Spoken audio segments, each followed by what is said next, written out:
Здравейте! Днес ще ви покажа как се изпълнява упражнението вакуум, като то може да бъде изпълнявано в поза на 4 крака, в изправена поза. Аз лично го правя в изправена поза, по-удобно ми е. Въпросът е да задържате въздуха за повече време и максимално да стягате навътре ядрото. Не е идеята просто да правите вакууми 10-20 броя и така нататък. Направете 5, но с максимално задържане. Сега обяснявам. Заставате и изкарвате целия въздух в началото.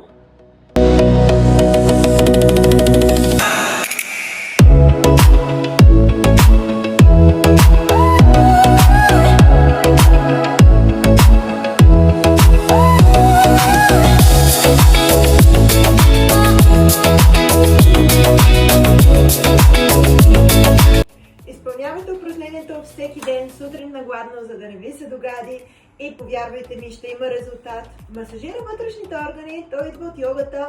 Всъщност е много добро упражнение и наистина го препоръчвам с 2 ръце.